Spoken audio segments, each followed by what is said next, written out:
민수기 21장 1절부터 9절까지 말씀을 오늘 아침에 함께 살펴보겠습니다. 21장 1절부터 9절 말씀을 한 절씩 교독해서 읽도록 하겠습니다. 1절입니다. 네겝 지방에 살고 있던 가나안 사람 아랏 왕은 이스라엘이 아다림 길로 오고 있다는 소식을 듣고 나와서 이스라엘과 맞서 싸워 그들 가운데서 얼마를 포로로 사로잡았다. 그때에 이스라엘이 주님께 다음과 같은 말로 서약하였다. 주님께서 이 백성을 우리 손에 붙이시면 우리는 그들의 성읍들을 전멸시키겠습니다. 주님께서 이스라엘의 간구를 들으시고 그 가나안 사람을 그들의 손에 붙이시니 이스라엘이 그들과 그들의 성읍을 전멸시켰다. 그리하여 사람들은 그곳 이름을 호르마라고 부르게 되었다. 그들은 에돔 땅을 돌아서 가려고 호르산에서부터 홍해길을 떠나 길을 걷는 동안에 백성들은 마음이 몹시 조급하였다. 그래서 백성들은 하나님과 모세를 원망하였다. 어찌하여 우리를 이집트에서 데리고 나왔습니까? 이 광야에서 우리를 죽이려고 하십니까? 먹을 것도 없습니다. 마실 것도 없습니다. 이 보잘것없는 음식은 이제 진저리가 납니다. 그러자 주님께서 백성들에게 불뱀을 보내셨다. 그것들이 사람을 무니 이스라엘 백성이 많이 죽었다. 백성이 모세에게 와서 간구하였다. 주님과 어른을 원망함으로써 우리가 죄를 지었습니다. 이 뱀이 우리에게서 물러가게 해달라고 주님께 기도하여 주시기를 바랍니다. 그리하여 모세가 백성들을 살려달라고 기도하였다. 주님께서 모세에게 말씀하셨다. 너는 불뱀을 만들어 기둥에 달아놓아라. 물린 사람은 누구든지 그것을 보면 살 것이다. 같이 읽겠습니다. 그리하여 모세는 구리로 뱀을 만들어서 그것을 기둥 위에 달아놓았다. 뱀이 사람을 물었을 때에 물린 사람은 구리로 만든 그 뱀을 쳐다보며 살아났다. 아멘. 우리는 문제를 만났을 때 하나님께서 해결해 주시기를 바라면서 하나님께 기도를 드립니다. 그리고 우리는 문제가 없는 삶, 평안한 삶, 그 삶을 소원합니다. 그런데 여러분, 이렇게 문제가 사라지면 그 다음에는 정말 감사하면서 신앙으로 잘 살아갈 수 있을까요? 그럴 수도 있지만 그렇지 않은 경우도 많습니다. 출애굽한 이스라엘을 한번 생각해 보십시오. 이스라엘 민족은 광야에서 많은 어려움을 겪으며 살았습니다. 그래서 어려움이 올 때마다 하나님께 부르짖었습니다. 그런데 문제가 사라지면 그 다음에 어떻게 되었습니까? 진짜로 하나님을 잘 믿고 감사하면서 그렇게 신앙적으로 살아갔습니까? 그런 경우도 있지만 그렇지 않은 경우도 많았습니다. 왜 그럴까요? 신앙생활에서 참 어려운 문제 중에 하나가 신앙에 찾아오는 매너리즘입니다. 하나님께서 은혜를 베풀어 주십니다. 이것은 감사할 일입니다. 그런데 문제가 있을 때마다 하나님께 부르짖고 은혜의 응답을 받고 이런 삶이 반복되다 보면은 은혜가 은혜로 와닿지 않을 때가 있습니다. 만나 사건을 한번 생각해 봅시다. 광야에서 먹을 것이 없을 때 하나님께 부르짖자 하나님께서 만나를 내려주셨습니다. 시편 78편은 이 만나를 하늘의 양식, 천사의 음식이라고 말합니다. 이스라엘은 그 광야에서 천사의 음식을 먹으며 살았던 겁니다. 얼마나 대단한 일입니까? 그래서 처음에는 감사했습니다. 놀라워했습니다. 그러나 매일매일 이 만나가 반복이 되자 그 다음에 이스라엘이 뭐라고 말합니까? 민수기 11장을 보면 지겹다 그래요. 이제는 지겹습니다. 그러면서 이집트에서 고기를 먹을 때가 좋았다. 이집트에서 야채와 과일을 먹을 때 그때가 좋았다. 그렇게 불평을 했습니다. 우리 역시 이럴 때가 있습니다. 문제가 생기면 믿음으로 하나님께 기도합니다. 그러면 하나님께서 응답해 주십니다. 그런데 이런 은혜의 삶이 반복이 되다 보면은 은혜가 은혜로 와닿지 않는다는 겁니다. 그래서 삶에 쉽게 불평이 나오고, 그리고 믿는 자와 믿지 않는 자의 경계가 부서져 버리는 그런 삶을 살게 되는 겁니다. 오늘 우리가 읽은 이 민수기 21장의 말씀도 그런 내용입니다. 그래서 성경을 읽으면서 우리는 어떻게 살고 있나, 또 어떻게 살아야 하나, 그것을 오늘 아침에 한번 생각해 봤으면 합니다. 우리가 읽은 본문은 두 개의 사건으로 구성되어 있습니다. 첫 번째 사건은 호르마 점령에 관한 것입니다. 1절을 보겠습니다. 네겝 지방에 살고 있던 가나안 사람 아랏 왕은 이스라엘이 아다림 길로 오고 있다는 소식을 듣고 나와서 이스라엘과 맞서 싸워 그들 가운데서 얼마를 포로로 사로잡았다. 이스라엘이 광야에서 전쟁을 했습니다. 가데스에서 호르산으로 이동을 한 이후에 이제 아다림 길을 갔다고 합니다. 아다림 길이 어떤 길인가? 아다림이라는 이 단어는 정탐꾼을 의미합니다. 아마도 40년 전에 12명의 정탐꾼이 가나안 땅을 정탐하기 위해서 올라갔던 길, 그 길을 가리키는 것 같아요. 그러니까 지금 이스라엘 사람들은 정탐꾼이 갔던 그 길을 따라서 약속의 땅을 향해 진군하고 있는 겁니다. 이 소식을 가나안 지역 남쪽에 살고 있던 아랏 왕이 들었다고 합니다. 아랏 왕의 입장에서는 지금 이스라엘이 쳐들어오고 있구나, 그렇게 느꼈을 거예요. 그래서 나왔고 전쟁이 발발한 겁니다. 처음에는 이 아랏 왕이 이긴 것으로 보입니다. 그래서 이스라엘 사람 얼마를 포로로 사로잡았다, 그런 말이 기록되어 있습니다. 이스라엘 입장에서는 전쟁에 패한 겁니다. 약속의 땅으로 가고 있었는데 전쟁에 패한 거예요. 그래서 이스라엘이 그때 어떻게 반응했다고 합니까? 2절을 보면 그때의 이스라엘이 주님께 다음과 같은 말로 서약하였다. 주님께서 이 백성을 우리 손에 붙이시면 우리는 그들의 성읍을 전멸시키겠습니다. 하나님께 서원 기도를 했습니다. 하나님, 이 전쟁에 이기게 해주십시오. 전쟁에 이기게만 해주시면 그 성읍을 우리가 전멸시키겠습니다. 여기서 전멸이라는 말, 이 말을 히브리어로 보면 하렘입니다. 하렘이라는 말은 바치다, 봉헌하다, 완전히 멸하다, 그런 뜻을 가지고 있습니다. 그러니까 하나님께서 이 전쟁에 이기게만 해주시면 그들의 땅에 들어가서 우리가 살거나 그렇게 하지 않겠습니다. 그 성읍들을 온전히 하나님께 바치고 우리는 계속 가던 길 가겠습니다. 그렇게 서원했다는 거예요. 왜 그렇게 서원했습니까? 하나님의 뜻은 약속의 땅으로 가는 것입니다. 광야에 머무는 게 아니에요. 그래서 지금 여기에 문제가 생겼는데 이 문제 해결해 주면 우리는 이것을 하나님께 봉헌하고 바치고 하나님 뜻대로 약속의 땅으로 가겠습니다. 그렇게 서원한 겁니다. 자, 이 본문을 잘 보십시오. 이스라엘이 또 문제를 만났습니다. 그리고 문제를 만나자 하나님께 기도했습니다. 여러분, 이게 잘못된 겁니까? 이거는 잘못된 게 아니에요. 신앙적인 겁니다. 우리 믿는 사람들은 문제를 만났을 때 하나님 의지하고 하나님께 간구하는 게 신앙적인 겁니다.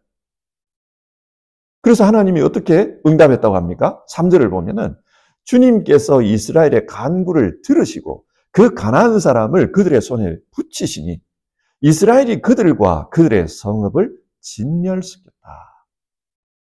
하나님께서 응답해 주셨습니다. 이스라엘의 기도에 승리로 응답해 주셨습니다. 그래서 그 성읍 이름을 이스라엘은 호르마라고 불렀다. 그렇게 기록되어 있어요. 호르마라는 말은 하렘이라는 말에서 유래한 겁니다. 하렘이 바치다, 봉헌하다, 전멸시키다, 그런 뜻이라 그랬잖아요. 그처럼 이 호르마는 하나님께 봉헌했다. 그리고 그 땅 사람들을 전멸했다. 그런 뜻입니다. 하나님께서 우리의 기도를 들으시고 이 성읍을 전멸해 주셨기 때문에 우리는 하나님께 이 성읍을 바칩니다. 믿음으로 응답한 겁니다. 믿음으로 기도했고 그 믿음의 기도에 하나님이 응답해 주셨습니다. 그러자 이스라엘은 또 믿음으로 그 땅을 하나님께 봉헌했습니다. 믿음의 역사가 일어난 거예요.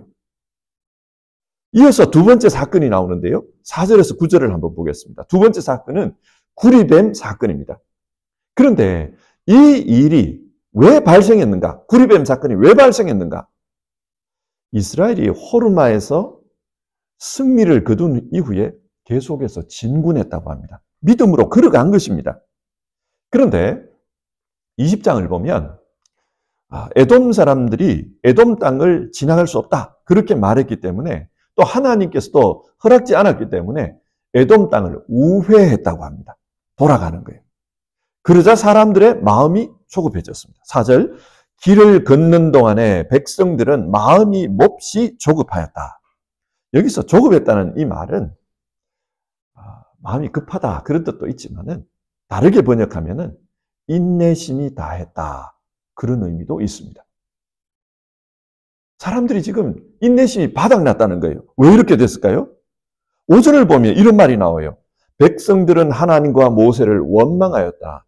어찌하여 우리를 이집트에서 데리고 나왔습니까? 이 광야에서 우리를 죽이려고 합니까? 먹을 것도 없습니다. 마실 것도 없습니다. 이 보잘것없는 음식은 이제 진저리가 납니다. 무슨 말입니까? 약속의 땅을 가는데 길을 우회하잖아요. 우회하니까 오래 걸리겠죠. 그런데 그렇게 오래 광야길을 가면서 이 사람들이 인내심이 바닥났다. 왜? 먹을 게 없다는 거예요. 마실 것도 없다. 있는 거라고는 만나밖에 없다. 매번 반복된다는 거예요. 맨날 마실 물이 없고 맨날 먹을 것이 없고 우리는 맨날 이렇게 살아야 되는가? 그래서 불평하면서 인내심이 바닥난 겁니다. 이렇게 되니까 하나님께서 일용할 양식으로 매일매일 내려주는 그 만나마저도 이제는 불평거리가 됐어요. 그래서 만나를 보면서 이 보잘것없는 음식은 이제 진저리가 납니다. 그렇게 말해요. 만나가 처음 내렸을 때 출애굽기 16장을 보면은 이 만나를 보면서 이게 뭐냐? 사람들이 놀라워하면서 그것을 먹었더니 맛이 꿀맛 같았다. 그렇게 기록하고 있어요. 꿀맛이었다고 합니다. 그런데 이제는 진저리가 난다. 하나님의 은혜가 이제는 불평으로 바뀌어버린 겁니다. 자, 이렇게 되자 하나님께서 어떻게 응답합니까? 6절입니다. 그러자 주님께서 백성들에게 불뱀을 보내셨다. 그것들이 사람을 무니 이스라엘 백성이 많이 죽었다. 하나님께서 불뱀을 보냈다는 겁니다. 아마도 독사였던 것 같아요. 그래서 이 뱀에 물려서 많은 사람이 죽었다고 합니다. 이렇게 문제가 생기자 또 이스라엘이 어떻게 합니까? 7절. 주님과 어른을 원망함으로써 우리가 죄를 지었습니다. 이 뱀이 우리에게 물러가게 해달라고 주님께 기도하여 주시기 바랍니다.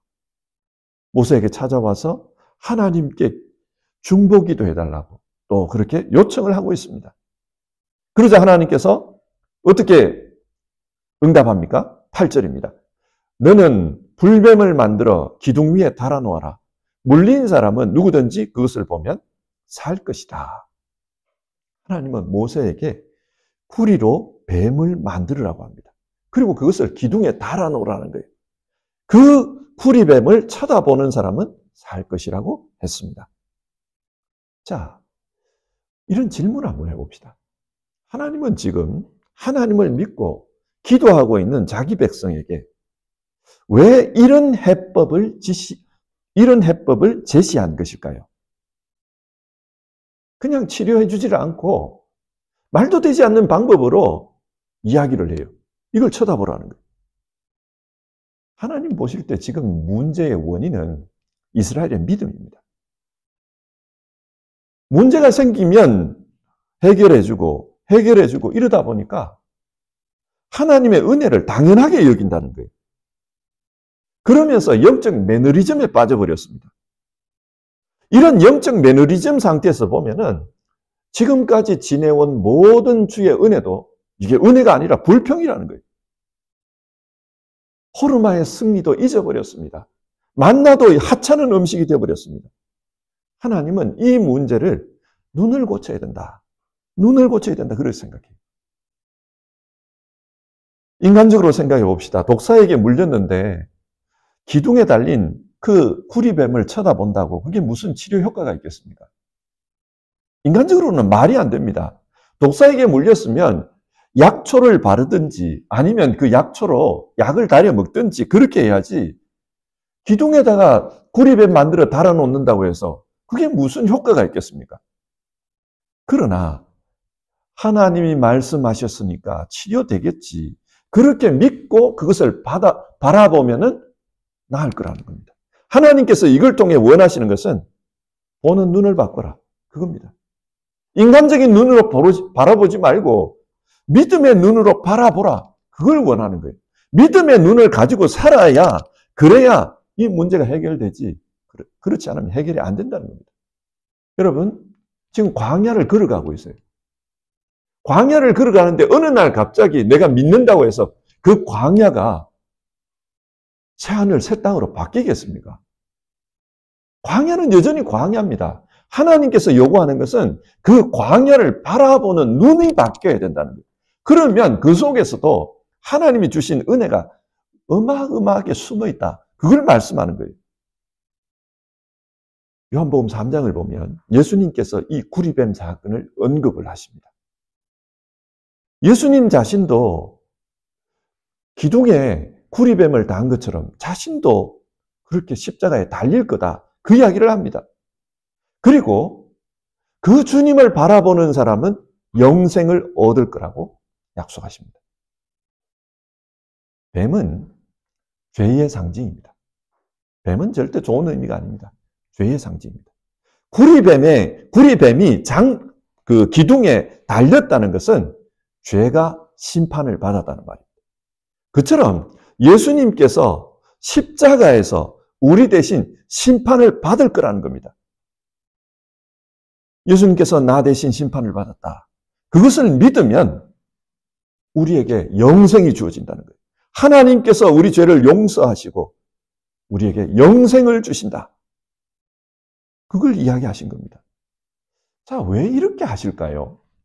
하나님께서 우리에게 영생을 주시는 다른 방법이 있을 텐데 왜 이런 방식으로 할까요? 최초의 인간이 타락하는 장면을 한번 잘 생각해 보십시오. 아담과 하와가 선악을 알게 하는 나무의 실과를 따먹었다고 합니다.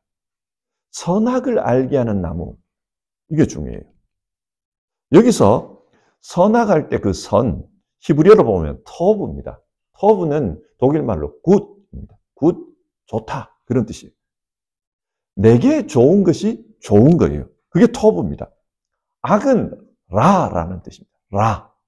이 라는 내게 해를 끼치는 게 라입니다. 그러니까 인간은 이 선악을 알게 하는 나무의 열매를 먹을 수 없다. 선악을 인간이 분별할 수 없다는 거죠. 하나님만이 선악을 분별할 수 있습니다.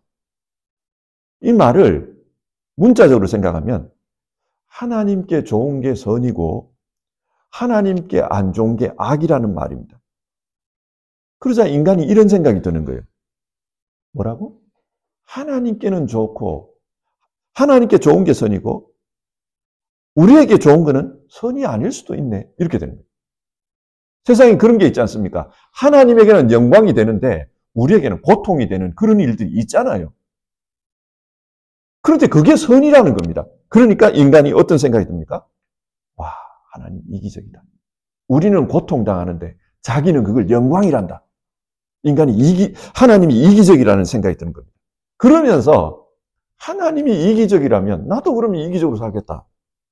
왜 굳이 하나님만 자기에게 좋은 게 선이고 우리에게 좋은 거는 선이라고 안 하냐? 나도 내게 좋은 걸 선이라고 하겠다. 그래서 선악과를 따먹는 겁니다. 내게 좋은 게 선이고 내게 안 좋은 게 악이다. 내가 선악을 판단한다. 이게 선악과입니다. 자, 여기서 보면은 하나님에 대한 불신이 나타납니다. 하나님을 이기적인 분이라고 생각해요. 자기에게 좋은 것만 선이라고 생각한다. 그렇게 생각하는 거예요. 그러나 여러분, 하나님 그런 분이 아닙니다.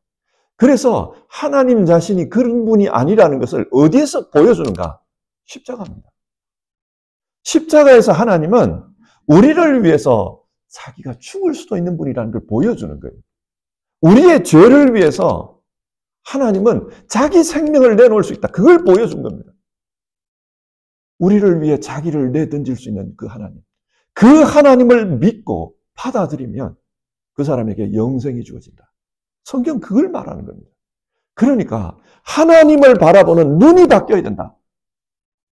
성경 그걸 이야기하는 거예요. 자, 이 말씀을 한번 정리를 해봅시다. 오늘 성경을 이 두 사건을 연결해서 보면요. 이스라엘 사람들은 하나님의 은혜로 위기에서 구원받았습니다. 승리를 얻었습니다. 그런데 그 승리 다음에 승리를 주셨으면 하나님께 감사하고 믿음으로 쭉 살았냐? 그렇지 않다는 거예요. 내게 또 어려움이 오면은 또 불평합니다. 또 하나님 원망합니다. 그래서 불뱀 사건을 겪게 됐다는 거예요. 그리고 이 불뱀 사건을 통해서 하나님께서 치유하고자 했던 것은 환경이 아니라 광야라는 환경을 바꿔주겠다는 게 아니라 그 환경을 바라보는 눈을 바꿔야 된다. 그걸 말씀한 거예요. 그래서 우리에게 믿음의 눈을 가져라. 믿음의 눈을 가져야 문제가 해결되지 환경 바뀐다고 해결되는 거 아니다. 그걸 말씀하는 겁니다. 성도 여러분, 이 말씀을 우리 상황에 가져와서 한번 적용해 봅시다. 우리 역시도 어려움이 생길 때 하나님께 부르짖지 않습니까? 문제를 해결해 달라고 기도합니다. 그러나 이렇게 기도해서 응답받는 것도 중요하지만 더 중요한 것은 우리 신앙의 목표가 문제없는 삶을 사는 게 아니라는 거예요. 문제없는 삶, 평안한 삶, 그것 자체가 우리 신앙의 목표가 아닙니다. 만약에 그걸 목표로 둬버리면 우리 신앙은 곧 매너리즘에 빠질 거예요. 반복되는 은혜 속에서 은혜를 은혜로 알지 못하는 그런 상태에 빠질 겁니다. 이런 문제 속에서 기도하면서 우리가 목표로 해야 되는 것은 하나님, 믿음의 눈을 뜨게 해주십시오. 이 문제 속에서 나를 위해서 싸우시는 그 하나님을 보게 해주십시오. 그래서 지금도 인도하고 계시고 지금도 함께 하시는 그 하나님을 볼 수 있게 해주십시오. 이게 우리 기도의 목표가 되어야 된다는 겁니다. 어떤 책에서 읽은 이야기입니다. 젊은 여성이 있었어요. 이 여성은 정말 열심히 살려고 노력하는 분입니다. 그런데 열심히 살려고 노력해도 어려움이 자꾸 생기는 거예요. 그래서 자기 아버지에게 가서 불평을 했다고 합니다. 아버지, 나는 최선을 다해서 사는데 그래도 내 삶은 늘 힘들어요. 그러면서 아버지에게 불평을 했습니다. 그러자 아버지가 딸한테 냄비 3개를 가져오라고. 냄비 3개를 가져와가지고 그걸 햇 위에 올려라. 그럼 냄비를 올려놓고 물을 부어가지고 물을 끓이기 시작하는 거예요. 그런데 아버지가 하는 말이 당근을 가져와가 첫 번째는 당근을 넣고 두 번째 냄비에는 달걀을 넣고 세 번째 냄비에는 커피를 넣으라 그랬습니다. 그렇게 끓인 다음에 한참 끓인 다음에 아버지가 삶은 거 그걸 딱 건지라 그러는 거예요. 그리고 건져가 오니까 아버지가 묻습니다. 뭐가 달라졌냐? 뭐가 달라졌냐? 딱딱한 당근이 이게 흐물흐물해졌습니다. 먹기 좋게 흐물해졌습니다. 그런데 그리고 깨지기 쉬운 이 달걀이 단단해졌습니다. 안 깨집니다. 아무 맛도 없는 맹물이었는데 그 맹물에서 향기가 납니다. 커피 향기가 납니다. 바뀌었습니다. 이야기를 하는 거예요. 그래서 아버지가 말합니다. 너 지금 고난이 싫다고 그러지? 그런데 복이 나릅니다. 그 고난이 어쩌면은 네 인생을 바꾸는 하나님의 손길일 수 있다. 뜨거운 물이 딱딱해서 먹기 어려운 그 당근을 부드럽게 만들듯이 하나님께서 네 인생을 유연하게 만들 수 있다. 부드럽게 만드실 수 있다. 하나님은 고난을 그렇게 사용하실 수 있다. 깨지기 쉬운 네 인생, 깨지기 쉬운 네 성격, 하나님께서 이 고난을 통해 단단하게 만들어 가신다. 아무 냄새가 없는, 향기가 없는 네 인생에 하나님께서 향기를 불어넣고 계시는 것일 수도 있다. 복이 나릅니다. 그 이야기를 했어요. 여러분 그렇습니다. 고난으로 보면 화가 나고 원망이 나는 게 사실입니다. 그러나 그렇기 때문에 우리는 기도하는 거죠. 그러나 기도하는 가운데 믿음의 눈을 떴으면 좋겠습니다. 하나님 왜 이런 고난을 주실까? 하나님의 손길일 수 있습니다. 그래서 오늘 아침에 이런 기도를 해봅시다. 하나님, 내 앞에 어려움이 있을 때마다 주님의 십자가를 바라볼 수 있게 도와주십시오. 그리고 그 십자가를 보면서 믿음의 눈을 뜨게 해주십시오. 내가 고난의 문제를 가지고 십자가 앞에 기도할 때 너의 눈을 떠야 한다라고 말씀하시는 그 하나님을 생각할 수 있게 도와주십시오. 그래서 내 현실을 믿음의 눈으로 바라볼 수 있게 도와주십시오. 내 현실 속에 하나님께서 살아계시고 역사하고 계시는 것을 보게 해주십시오. 오늘 아침에 우리가 그렇게 같이 기도할 수 있었으면 좋겠습니다. 우리 같이 찬송하고 기도하겠습니다.